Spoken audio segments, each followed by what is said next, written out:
Hola, les habla Adriana Elige Espejo May de la licenciatura en Derecho y hoy les vengo a hablar sobre los sujetos del derecho internacional público.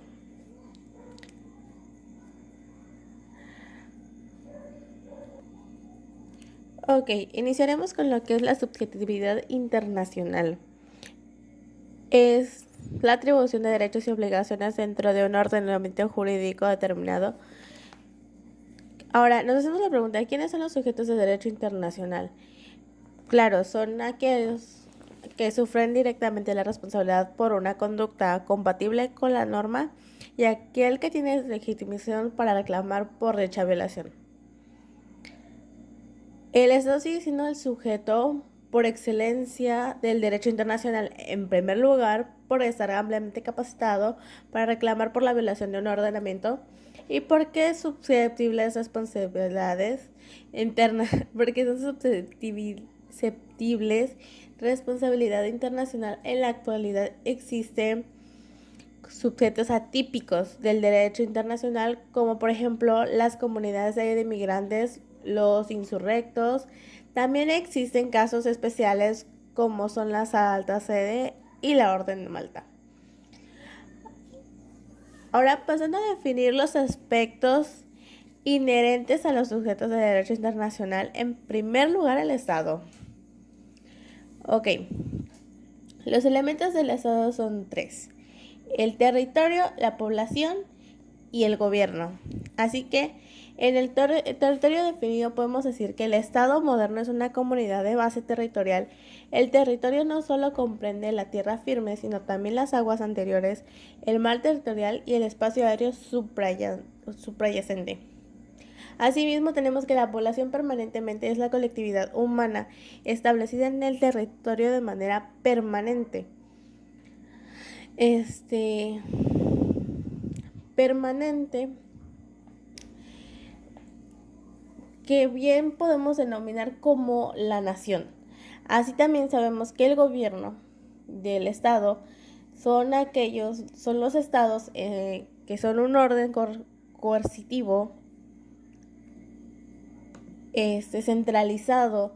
Estos deben tener un gobierno que monopolice el uso de la fuerza, que ejerza control sobre el territorio y las personas que en el que se encuentran y que sea capaz de cumplir las funciones internas y externas de un Estado. Asimismo, podemos decir que como un elemento del Estado es la independencia o soberanía. El Estado soberano o independiente se gobierna a sí mismo y conduce sus relaciones con los demás estados sin depender de otro estado o autoridad extrema. Ok, ahora nos pasaremos al tema de la nación. La nación podemos decir que es una entidad ideológica, es decir, el reflejo en la mente de los hombres de una situación de poder. Asimismo, sabemos que la nación posee territorio, población y en lugar de gobierno con un fin social predeterminado existe un sentimiento histórico, religioso, étnico o de otro orden que es muy difícil de apreciar. Asimismo, la nación es la función de varias sociedades pequeñas preexistentes en un sistema social mayor. Ahora, ¿qué es el principio de autodeterminación? Podemos decir que es el derecho de un pueblo a decidir sus propias formas de gobierno, perseguir su desarrollo económico, social y cultural y estructurarse libremente sin injerencias externas y de acuerdo con el principio de igualdad. Ok, ahora existen diversas opciones sobre este concepto. Nos encontramos las primeras que dicen que son las que concuerdan con el principio de macrocedoxia, es decir, el derecho de los pueblos a determinar libremente su condición política, entendiendo tal derecho como la facultad de un pueblo de darse la forma de gobierno que desee. Coincide con el principio de democracia. Como bien lo comentamos anteriormente, es en el sentido con el que deben ser interpretadas las disposiciones de los pactos internacionales sobre derechos del hombre, orientadas todas a la protección de intereses individuales frente al Estado, que es el que asume obligaciones en los pactos. Así tenemos que el derecho que tiene un pueblo a mantener su actual forma de organización política y económica y a cambiarla, si así lo desea, sin interferencias de otros estados, coincide con el de no intervención definido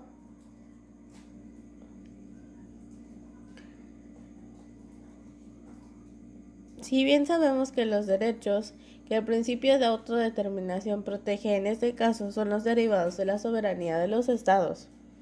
Asimismo sabemos que el derecho de un pueblo con clara identidad y evidente carácter nacional a constituirse en estado con el fin de organizar de modo propio su vida política sin interferencia de otros pueblos. Y por último tenemos esta acepción que se considera que es la que ofrece características más puras acerca de la autodeterminación de los pueblos. La autodeterminación, así entendida como derecho a la independencia, tiene como consecuencia automática el derecho a la secesión. Deben distinguirse dos casos: el de pueblos sometidos al dominio colonial y de otros pueblos diferentes, el de un pueblo con una identidad nacional indiscutible que como minoría se encuentra formado parte de la población de un estado, pero que se siente separado de ella por la historia, la cultura, el idioma, etc. Ahora bien, pasemos a la unión de estados. ¿Qué es una unión de estados? Esto es una unión de soberanos fundada de un tratado internacional según el cual ciertos asuntos de interés común, como la defensa, están regulados por un órgano central. En el plano internacional, todos los estados confederados conservan su personalidad e independencia, pero la confederación como tal puede actuar en los asuntos de su competencia. Confederación de Estados fueron los Estados Unidos de 1778 a 1787 y la Confederación Helvética de 1815 a 1866. Actualmente la Confederación Helvética, a pesar de su nombre, es un estado federal. Ahora tenemos que el sistema político en el cual las funciones del gobierno están repartidas entre un poder central y un grupo de estados asociados. Tenemos que el federalismo simétrico está basado en la igualdad de competencias para la filosofía, es decir, cada territorio tendría los mismos poderes. El federalismo asimétrico dispone de un estado en el que habría uno o varios territorios con más atribuciones que el resto.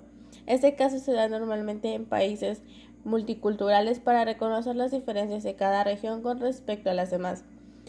Un ejemplo es Canadá, donde Quebec tiene una lengua oficial diferente en ese entonces.